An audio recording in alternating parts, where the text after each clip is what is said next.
Good evening and welcome to the Top 25 Rundown presented by the Sportscast. Today is August 9th, 2023. If you haven't yet, please subscribe on all your channels YouTube, Twitter, Twitch.tv, and Apple Podcasts.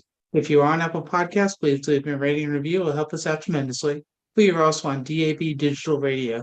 You can listen to us on your smart speaker, play Sportscast. You can also visit us on the sportscast.net. Also follow us on Twitter, Sportscast1. And check out our app, the Sportscast, in the iOS App Store. Hello and good evening. My name is Alan West. Welcome to the Top 25 Rundown. Today, we are lucky enough to have Brian Woods, founder and CEO of the Prep Super League. Brian, it is a pleasure to have you here, sir. Alan, thanks for having me on this evening. Now, I was taking a look at some of the other organizations and activities that you were able to set up, and one of the ones that I noticed that was very impressive is the USFL. You were president of that, of the restart of that. Yeah, that was. I was involved with the USFL. I was the founder of the new iteration of the USFL, and got a chance to be the league president for the first season.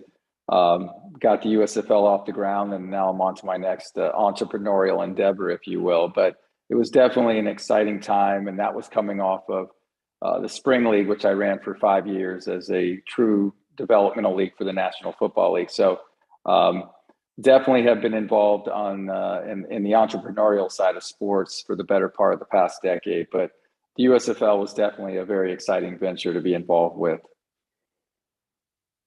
Very nice. So for the press release I have for the Prep Super League, how it features elite high school players to launch in spring 2024.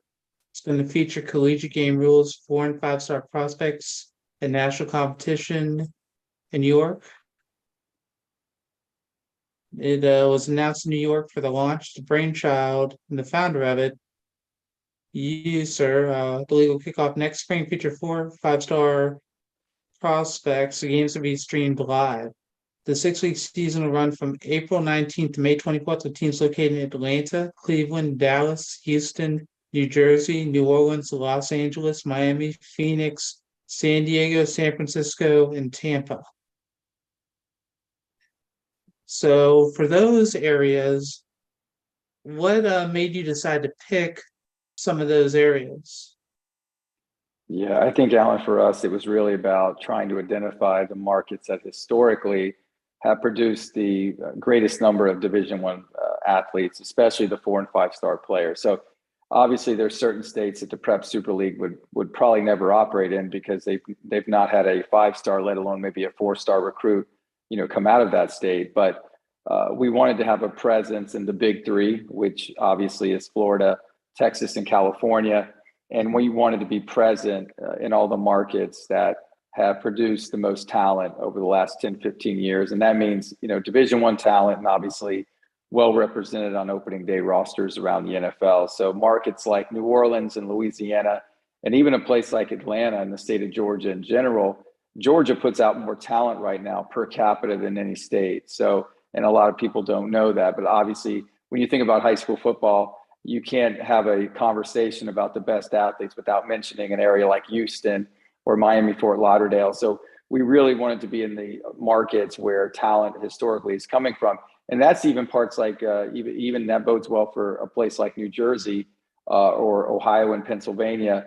But we're well represented, which is to say that we have a minimum geographical footprint throughout the country for our first season. We will probably rapidly expand this operation, but we're very excited about the first season and the markets that we're going to be operating out of. Yeah, they definitely, just looking at some of those, they're very intriguing to me just because, like you said, for the 4- and 5-stars, and also just when you look at college football, a lot of those areas, they have some of the premier schools that you're always going to see on TV throughout the different networks. Speaking of that very quickly, I'm sure you saw what happened with the Pac-12 and the Big Ten. How do you think that that's going to possibly factor with your league for the high school students? I think, look, what's happening in the college football landscape is really evolving very quickly.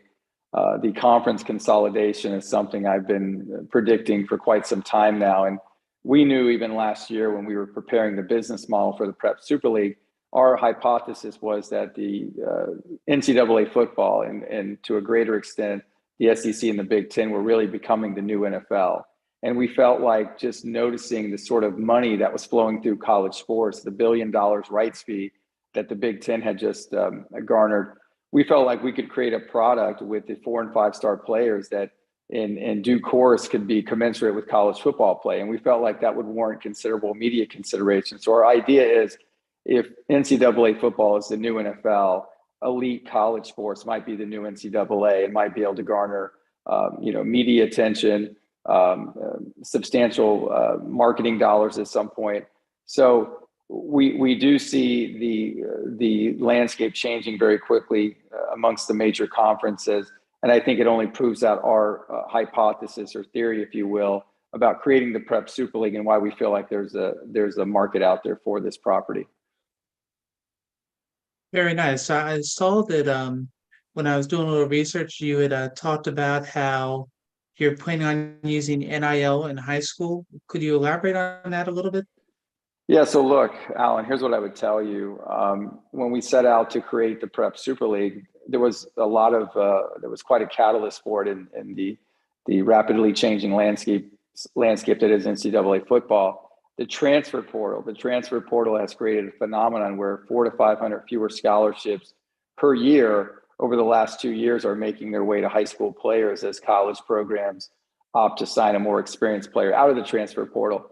More importantly, travel and club sports has really grown rapidly over the last 10 years, and just about every sport, every athlete at the Division I level has probably participated in some club or travel faction along the way, but there is none for 11-on-11 football. So we felt like we were filling a void on a lot of fronts, but specifically, we felt like there really needed to be a supplemental platform out there for 11-on-11 high school football. So we feel really good about the model itself. But that being said, 5 years ago, this would have been a great concept because there was no supplemental platform out there to traditional high school school-sponsored football. The NIL component that you're alluding to really does serve as kind of a catalyst for us because we want to make sure that we're bringing in the top players. We want this to be viewed as the very best high school football in America. And the only way to do that is to make sure we're going into the right markets that produce the most talent and then subsequently signing the best talent from those markets. To do that, we needed a catalyst. And I think NIL really opened up the door for us to do that. Obviously, some of the states we operate in, not all of them have NIL, but in those situations, we could have a player come in, take an NIL deal, and participate in the Prep Super League. And that will be their football program that they participate in throughout their high school career. In states where it is allowed, the Prep Super League is really a value proposition to the player because now they come into a league where there's more visibility. We're going to be playing a national schedule, and ultimately any sort of NIL deal that they're entertaining or looking to pursue is going to be worth exponentially more by participating in the Prep Super League. But to your question, and really to your point, Alan, NIL is going to play a very big part in terms of our talent procurement and securing the best athletes. Yeah, no, I mean that's very interesting. One of the things that I know that kind of interested me when I was taking a look at some of the information for the Prep Super League was at some point, do you think that you're going to do an like an All-American game for like the Prep Super League, kind of how they have the Under Armour one usually during Thanksgiving weekend, maybe in a few years? Do you think that's something you may want to possibly look at doing if it works out? Let me rephrase that. Not if it works out, just as the model gets bigger and bigger every year. Yeah, I think absolutely. Look, we are looking to grow this operation very quickly. We feel like there's a massive need for all the environmental factors that are out there right now that I just mentioned. So I think anything we can do to build upon our property, and whether that's some sort of showcase event like you mentioned in an all-star format, I think that's something we would certainly entertain in the near term. So I don't think you're too far off, and I do think it's something that we would certainly look at and evaluate, and maybe not so much our first season, but in subsequent years. Sure, of course. I mean, it was just something that it came to mind when I was looking and just how this is going to be, just because, I mean, since you're going to have all the teams play in 6 weeks, is there going to be, is it going to be after the end of the 6 weeks, is it going to be hopefully one undefeated team, or how are you going to have, say, a champion?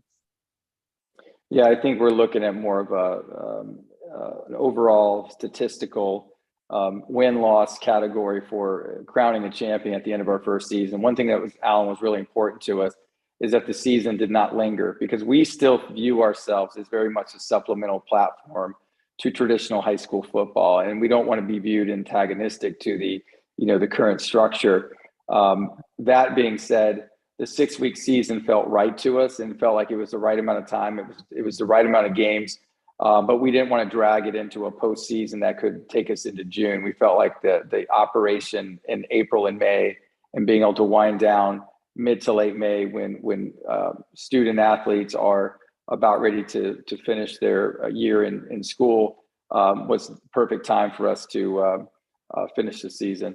But in future years, we could potentially look at the opportunity to evaluate a postseason game, against the conference, or have a semifinals or a traditional playoff format. That's something that is not off the table, at least as of yet, for future seasons. Okay. No, I mean I mean, just from what I'm reading here, I'm definitely excited about it. And the live streaming, how you're able to do that, that is something that when I read about that, that was intriguing also. Would you like to go into that a little bit? Yeah, so we are creating our own direct-to-consumer platform, and part of it is the technology that you just alluded to, which is the ability to stream our games in real time. So when fans watch our games, they're going to be able to watch our games just like they're there in the stadium, with sub-second latency, and that's quicker than anything that's out there right now. And part of the problem is most of the major sports leagues are still tied to traditional linear contracts, meaning if I'm on broadcast television, there's probably anywhere from a 20 to 25-second delay from the time the actual play happens to the time I view the game at home. If you're talking about an ESPN Plus or another streaming similar platform, you could be looking at upwards of a 45-second to longer delay. So the opportunity here to engage maybe a younger viewer audience with real-time watch parties and the ability to see real-time stats and maybe compete in competitions and things like that, bringing in the company that we are utilizing for this technology is really a game changer for us. So there's a lot of real unique broadcast components that we're going to integrate with our games that I think the traditional fan is really going to get into. But I can assure you that it's not going to look like a traditional high school football game. This will definitely look very technologically advanced, with data tracking, real-time stats, and the ability to watch games in literally sub-second latency. That's great. And I know that another thing that'll help with for the 4 and 5 star recruits, I'll definitely make it to where when they want to have some of their recruiting highlights, they'll definitely be able to see them a lot quicker too. That's exactly right. And I think part of what we're doing is unique in that, we're going to run from mid-April to late May, and that's also the prime recruiting season for all the Division I programs. And so really gives them an opportunity, versus a 7-on-7, which isn't real football or football in a real context. The 11-on-11 format that we're utilizing, it really provides a great evaluation tool for the Division I programs that are looking to evaluate players.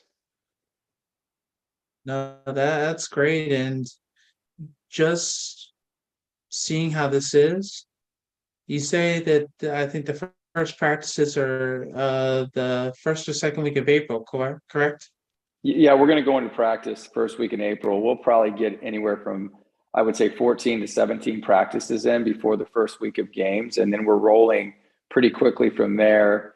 Week 1 kicking off April 19th, and then finishing up with week 6, the weekend of May 24th. That's great.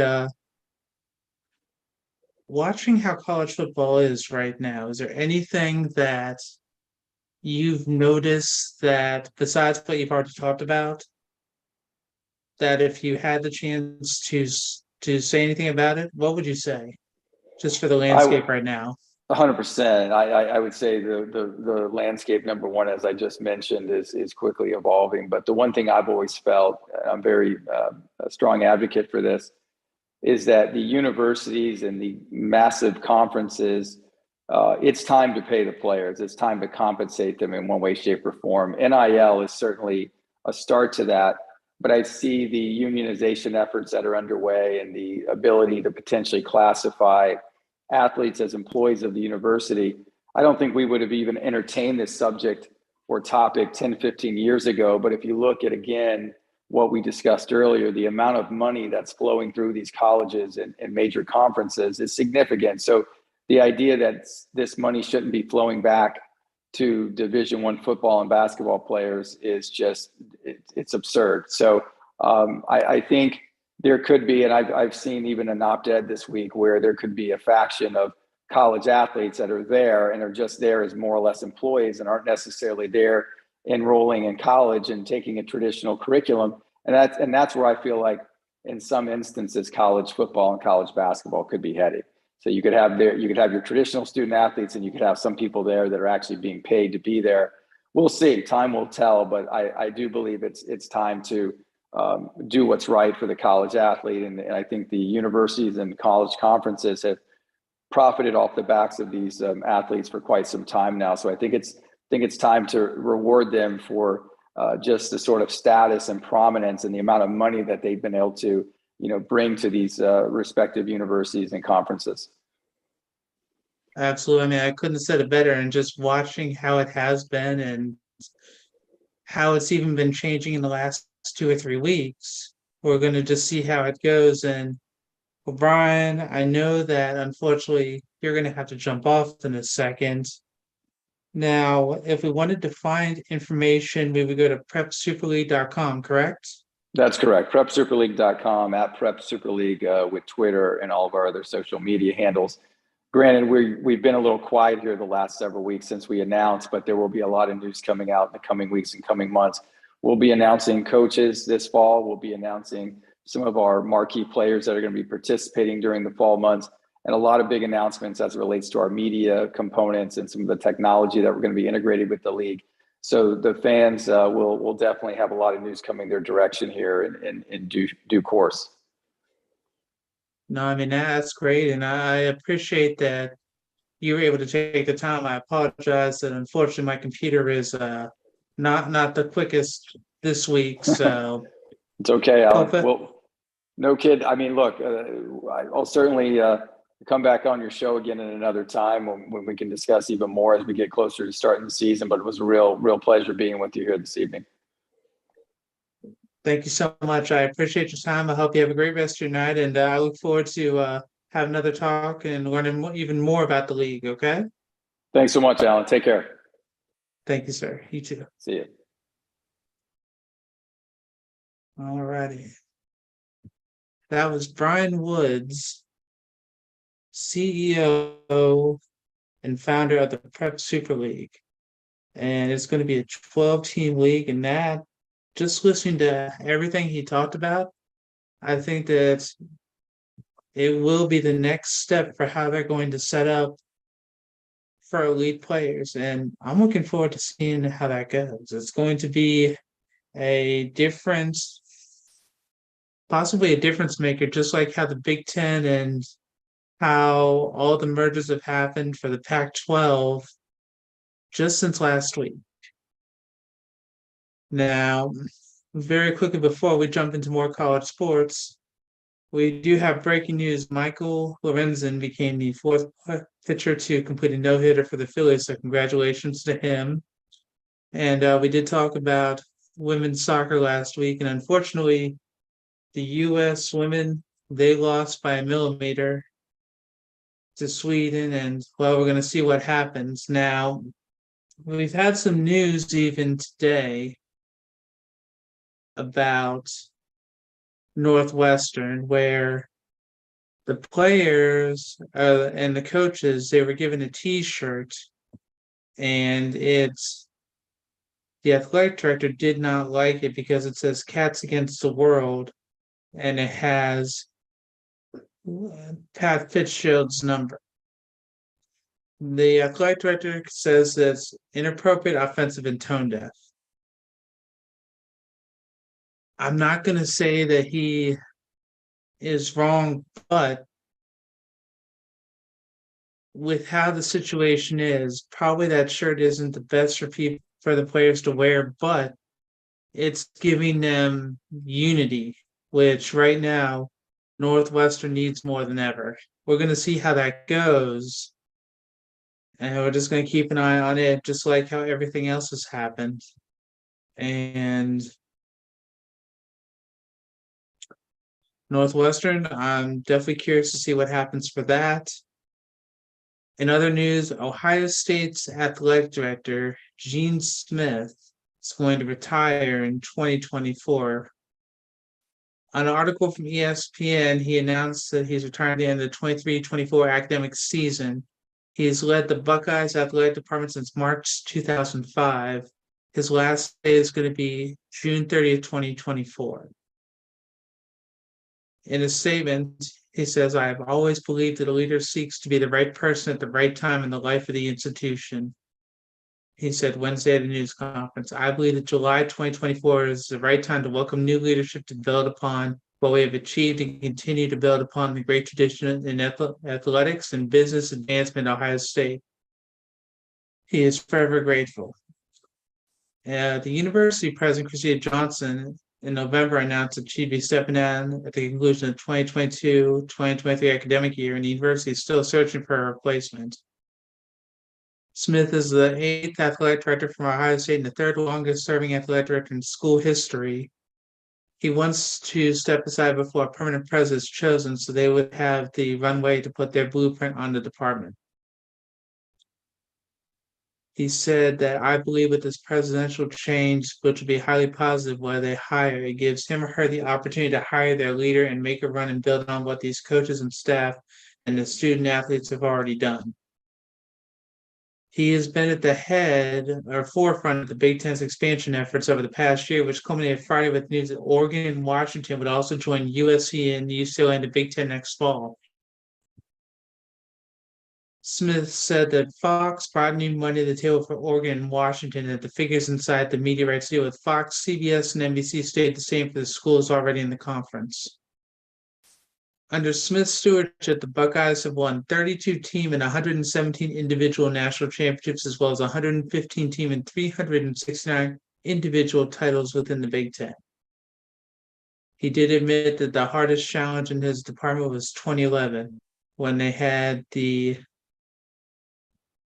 tattoo scandal with quarterback Terrell Pryor, and 4 of the players suspended for the first 5 games that season for selling memorabilia and receiving improper benefits from a tattoo parlor. And Jim Tressel was fired that year, and Luke Fickell took over on interim that year until Urban Meyer was hired in 2012. So, Gene Smith, he was a Cleveland native who played college football at Notre Dame. He had been an athletic director at Arizona State, Iowa State, and started out at Eastern Michigan. So we are going to wish him the best of luck. We're going to see what happens with that. And unfortunately, we had 2 people that we talked about the Drexel player who unfortunately he passed away, and unfortunately Liberty University Taj Boyd, they did announce that unfortunately he when he passed away, it was because of suicide, and thoughts and prayers go to his family. And just mental health is something that you're seeing even more in college athletics, where people are having different situations where they need help, and getting them the help is something that's going to be even more important than playing the game. So let's hope that they're able to make more changes so that that can be at the forefront of different things that are going on.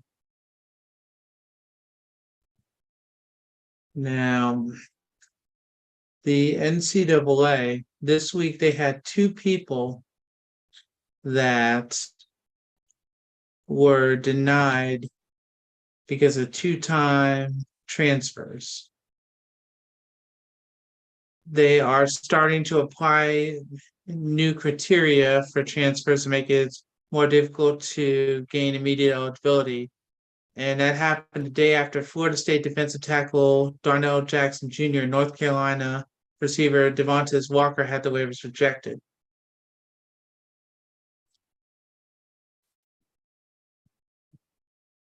For the North Carolina, he had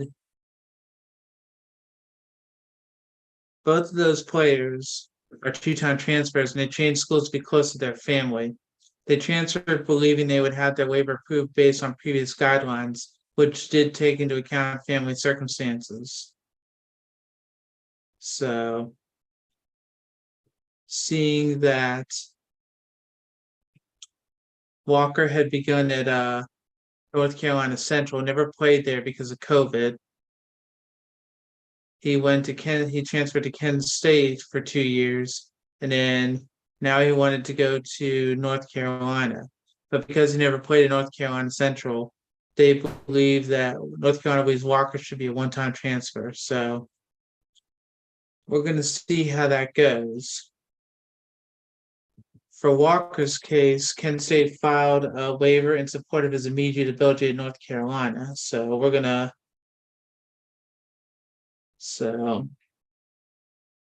before the NCAA changed its rules, a near certainty that the waiver would have helped him gain eligibility. But since the rule changed, the NCAA refuses to review that waiver at all. Now, North Carolina's Governor Roy Cooper has gotten involved, and he's trying to help on Walker's behalf as well, saying in the letter, "This is the first time I have taken such an action, but this is an unusual and compelling case amidst the backdrop of all the major changes happening in the NCAA." Jackson started his career at Maryland before transferring to Miami and then Florida State. He told Reporter Tuesday, "I came home for my mom. She thinks it's her fault, but it's not. I'm going to continue to be there for my mom and see how things play out." Senator Marco Rubio, who represents Florida, also sent a letter to Baker for him to reconsider Jackson's waiver request, stating, "Strong communities develop from strong families. I commend Darrell for his decision to put family first and move home. The NCAA's decision to deny Darrell's waiver request sends the wrong message to our young adults when confronted with family health." They're not wrong. Jackson, with his appeal being denied, Florida State's looking to continue to explore avenues for eligibility, because that is a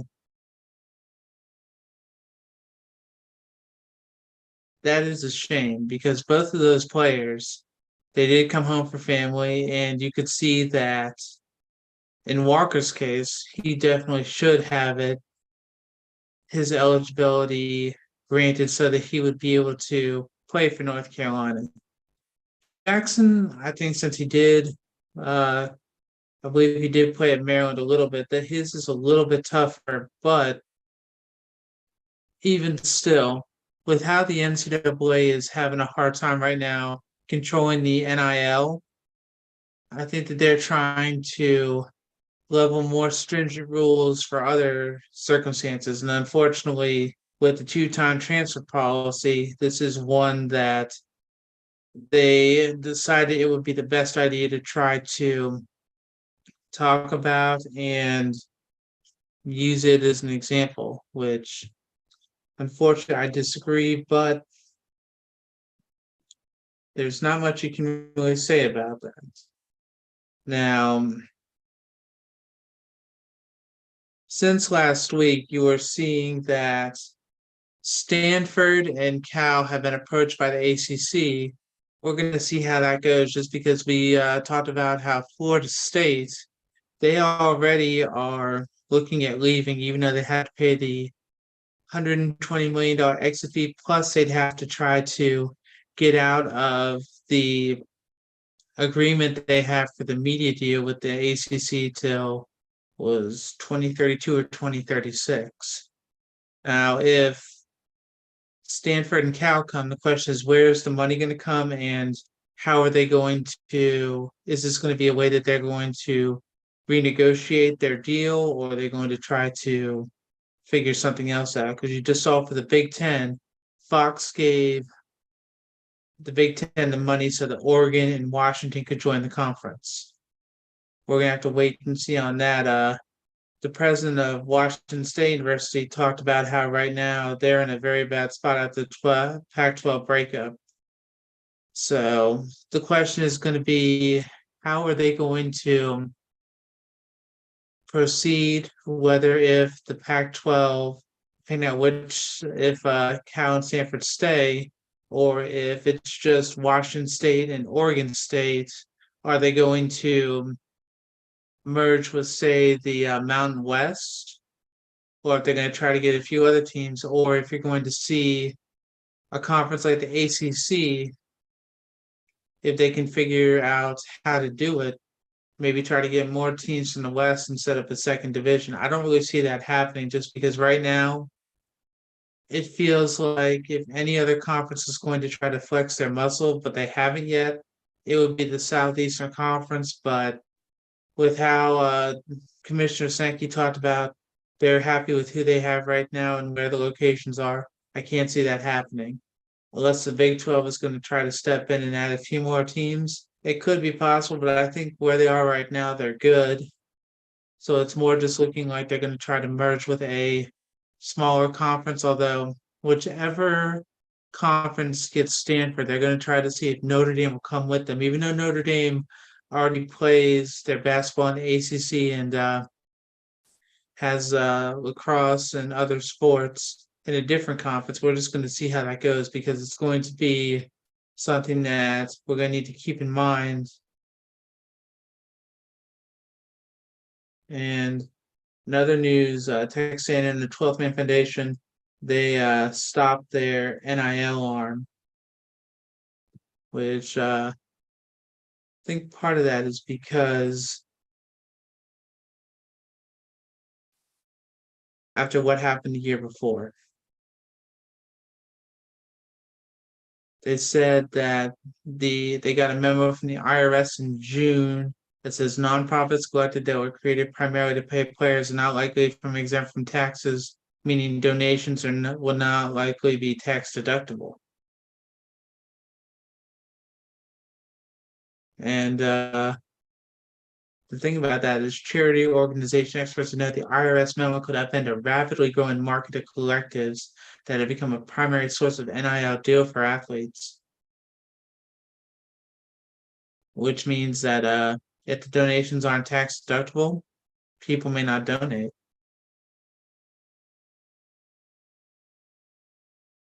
So the 12th Foundation is still going to be a player and athlete deal, but it's changing how they're done and paid for. Because now donors will just donate to the foundation generally, and the foundation will use those dollars to enter into NIL deals to promote the foundation. And originally that was seen as a trailblazing effort to bring the collective under the umbrella of a major athletic booster program. The NCAA had sent a memo to the Division I member schools soon after it was launched that entities acting on behalf of the institution cannot pay for the athletes for NIL. Texas, Arkansas, and a handful of other states have passed laws to allow school athletic departments to be more closely involved in deals for athletes and to provide legal protection from NCAA enforcement over NIL activities. This is from ESPN as well, from the AP.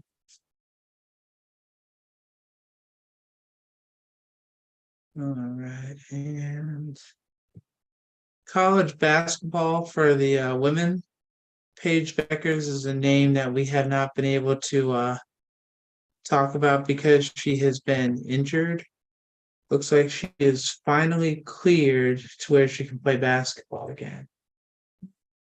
So that's going to be something that's going to be a change. And we're going to see how UConn does this coming year.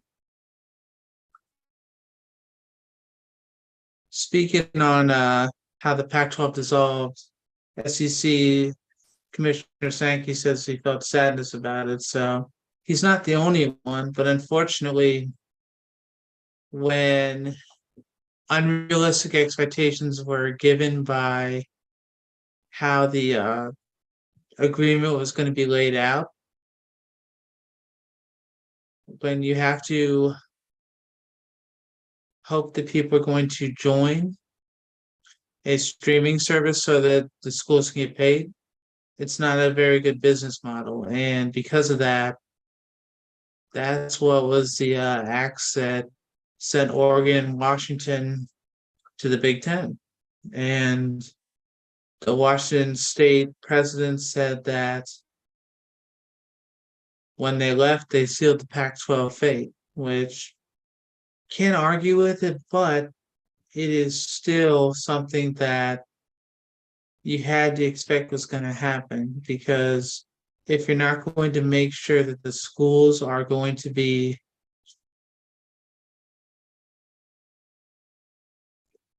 focused on and made sure that they'll be able to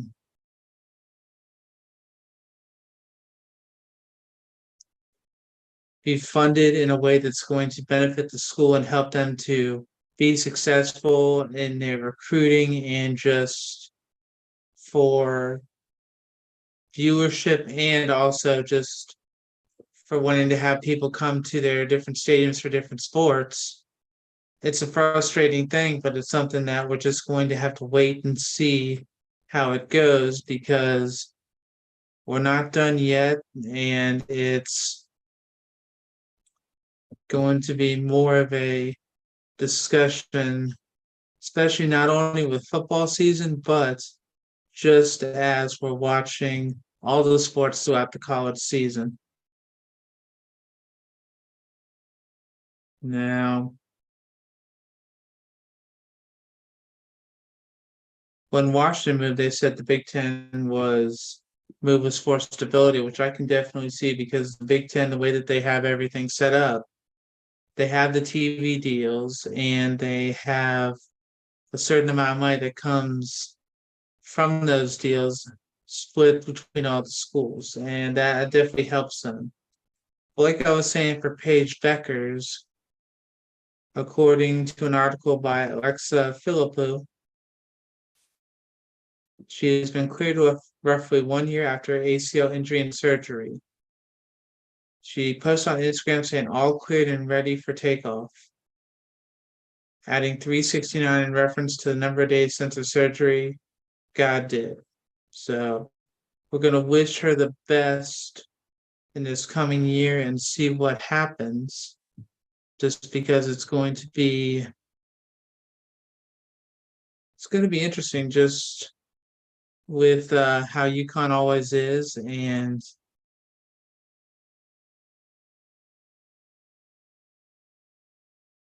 going through now.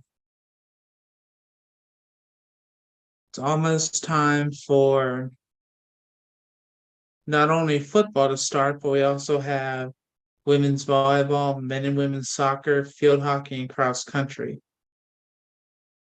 Today, why don't we try to go through some of the rankings that we have so far, because they've already released the rankings. So for the men's,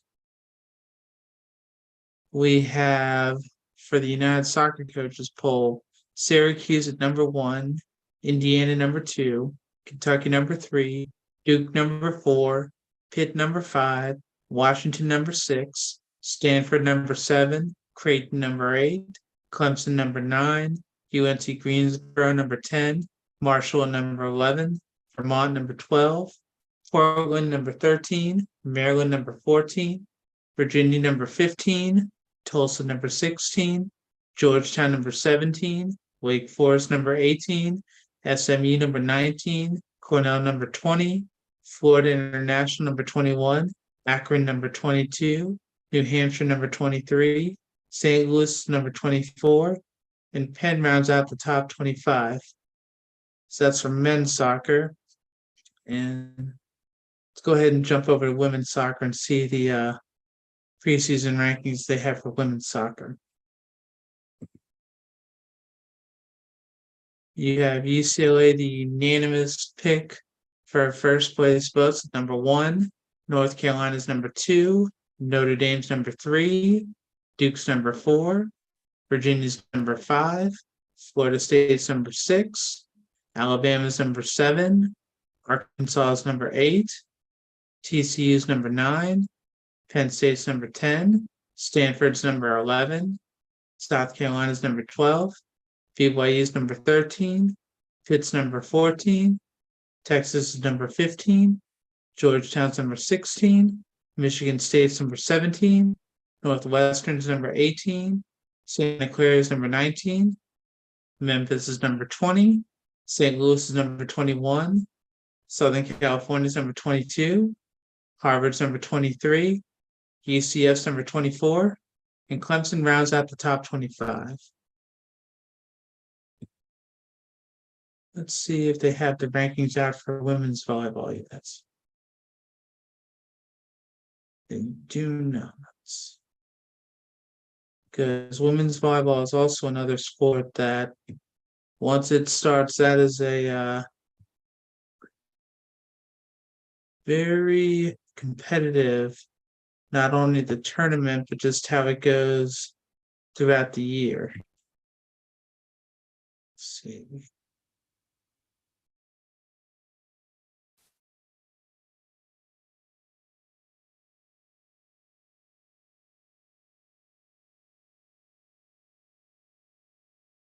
If they have, let's jump over to cross country real quick and see if they have rankings for that yet. Granted, it is kind of early, but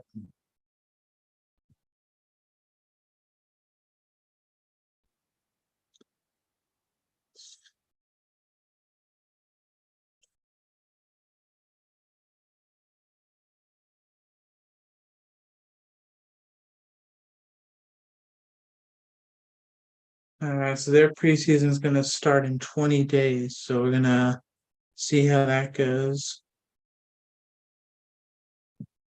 For right now, we're just getting ready for football to start for college and seeing how that's going to set up.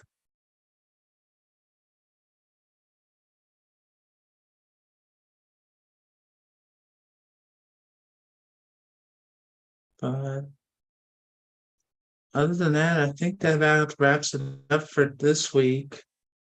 You can find me on Twitter at Alan F. West, or you can see me on Facebook or Instagram at alan.west.46. You can hear more tomorrow with Byron and Vic on the Jersey Boys, and we will see what happens. Other than that, this has been Alan West, Top 25